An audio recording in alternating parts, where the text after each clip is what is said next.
Teruskan, saudara yang bagi dulu, teruskan. Yang belakang, okey, terus. Ayo, yang belakang, ya, terus. Okey, Assalamualaikum. Saya Muhammad Syukri. Ringkaskan.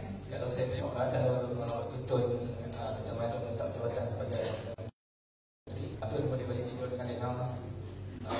Tuan Abdullah letak jawatan sebagai menteri, Tuan Abdullah boleh tidur dengan. Tapi saya berpendapat Datuk Seri Najib tidak akan buat itu mudah membela luar dan tidak akan sekali-kali akan membiarkan Pakatan menang kerana dia adalah Perdana Menteri yang terbalik dengan 1001 kisah dan juga masalah daripada Wan MDB kapal terbang kapal selam Sulawesi itu yang baru disebutkan tadi dengan kisah Tanzania 1001 kisah. Jangan kita harap Najib akan kalah dengan mudah kerana pilihan raya ini 1001 jalan akan dibuat. Okay. Persoalan saya, kalau Najib akan buat dengan 1001 jalan untuk menang, setakat mana kita akan berusaha sungguh-sungguh untuk mengalahkannya?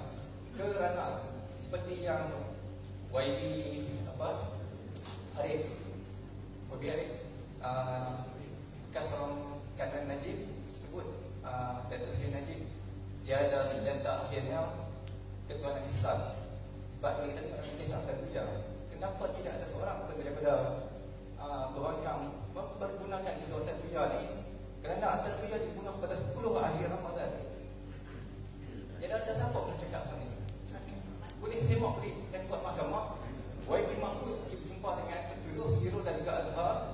Mereka dalam transkrip mahkamah menyebut selepas membunuh Tanzania, mereka pergi makan sahur. Menunjukkan kes ni berlaku pada 10 akhir Ramadan.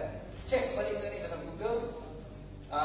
Hijrah Converter, tarikh pembunuhan Tanzania dilakukan pada 10 akhir Ramadan, hari besar ibadat dalam Islam.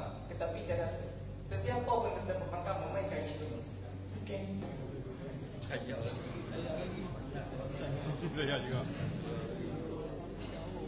Ya, terima kasih dan membuat soalan. Saya tak dapat jawab semua soalan. Tetapi berkenaan kes pembunuhan Al-Tanziyah, ini kita tahu bahawa mereka yang terlibat, 2 orang anggota polis, telah dibicarakan di dalam mahkamah bersama dengan Razak Baginda. Razak Baginda ini adalah orang kanan Datuk Seri Najib. Dan di dalam mahkamah perbicaraan berlaku sehingga ke peringkat yang mana seorang daripada anggota polis ini berkata bahawa dia melakukan pembunuhan itu kerana mendapat arahan. Apabila sampai kepada tahap itu, maka pembicaraan ditamatkan. Sepatutnya kalau kita kata saya buat ini kerana disuruh orang sekian orang bunuh orang lain, sepatutnya ditanya siapa yang memberi arahan. Tetapi di waktu sampai kepada tahap itu, perbicaraan pun ditamat dan ketiga-tiga mereka dibebaskan, kononnya tidak bersalah. Ini satu perkara yang aneh. Karena sudah tentu kalau kita kata kita bunuh orang itu kerana ada orang suruh kita bunuh, tentulah mahkamah nak tahu siapa yang suruh. Tapi di waktu itu perbicaraan ditamat dan tiga-tiga mereka ini dibebaskan kerana tidak bersalah. Tetapi apabila ada appeal, yang dipanggil balik untuk dibicara hanya 2 orang saja. Polis 2 orang, Sirul 1 dengan apa nama Fadilah 1. Tetapi pakar baik ini Razak Baginda bebas sekarang. Saya tak tahulah, saya dengar kata dia orang kaya sekarang. Kenapa dipanggil hanya 2 saja? Ini juga menjadi tanda tanya oleh masyarakat. Dan mereka 2 ini tiba-tiba didapati bersalah dan dihukum gantung. Itulah, nak kena hukum gantung, nak kena bunuh. entah macam mana satu daripada dia orang lari ke Australia dan satu lagi dia ada dalam jail sekarang ini, tetapi oleh kerana satu lagi itu dia ada di Australia, hukuman tidak dapat dijalankan. Itu saja yang kita tahu setakat ini. Apakah mereka, siapakah yang memberi arahan itu belum dapat disoal. Sepatutnya kalau dalam negara kita ini undang-undang berjalan, sepatutnya diadakan perbicaraan sekali lagi untuk menentukan siapa yang memberi arahan. Kerana orang yang memberi arahan itu sama salah ataupun lebih salah daripada pembunuh. Tetapi demikianlah keadaan dalam negara kita ini. The rule of law, undang-undang sudah tidak berjalan lagi, dan ada kuasa-kuasa, ada bahagian-bahagian yang ditugaskan untuk laksana undang-undang ini, mereka menutupkan kes. Inilah masalah kita sekarang ini, kerana negara kita sudah tidak lagi mengikut the rule of law. Tidak ada undang-undang dalam negara kita ini, yang ada hanyalah arahan daripada Datuk Seri Najib.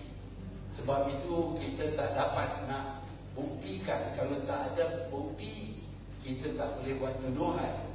Inilah masalah yang dihadapi oleh kita, dan hanya boleh diselesaikan apabila kita dapat menguatkuasakan semula undang-undang dan pegawai-pegawai polis, termasuk IGP dengan Afandi sebagai Assalamualaikum warahmatullahi wabarakatuh.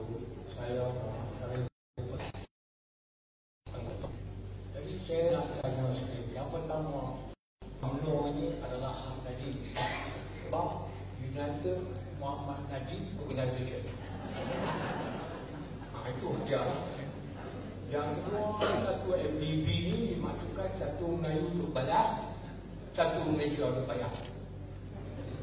Saya nak tanya betul, semasa pembelian Skopin, adakah betul berada dalam kabinet masa itu pembelian Skopin kapal selam 2 biji, selam tapi tak bisa. Jadi sekarang ni duit itu lebih kurang 3 bilion komisen yang dibagi pada lagi. Jadi adakah, kata soalan ni, masa itu Tun restu pembelian kapal selam itu atau tidak? Sebab apa kami rasa bekas-bekas tentera ini telah dianaktirikan oleh Najib pada masa sekarang.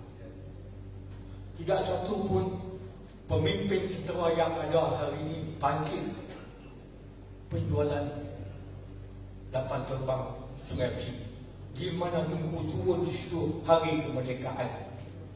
Itu dia. Jadi sekarang ni saya nampak anggota tentera sekarang ni, panglima yang ada hari ini, pemimpin yang ada dalam parlimen yang hari ini, tak sempat bangkit untuk menentang. Perlu perasaan.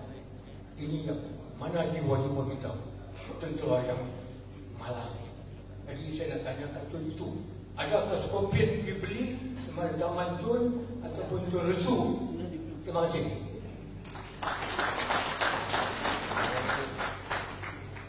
Yang pertamanya, semasa saya ada dalam kerajaan sebagai Perdana Menteri, soal pembelian selam ini tidak dibangkitkan sama sekali dalam kabinet. Bahkan ada pegawai-pegawai TRDM yang bersuara kepada saya, mereka ingin juga dapat dispute toy kapal selam.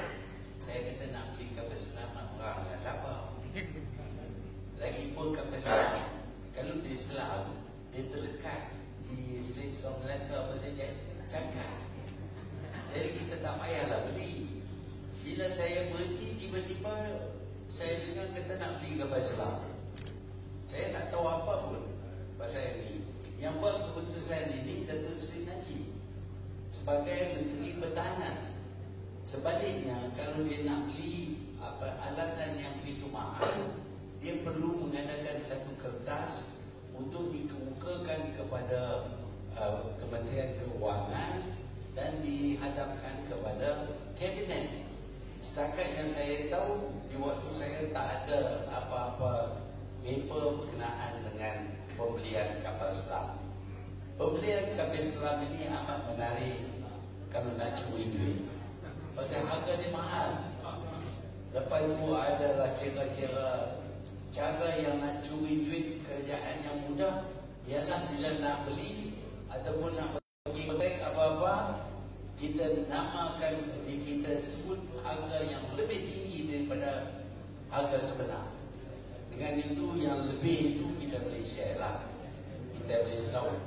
Sebab itu kereta api yang nak buat di Pantai Timur pun harganya kosnya cuma 30 bilion, tapi Najib pinjam 55 bilion. 25 bilion lagi boleh share lah.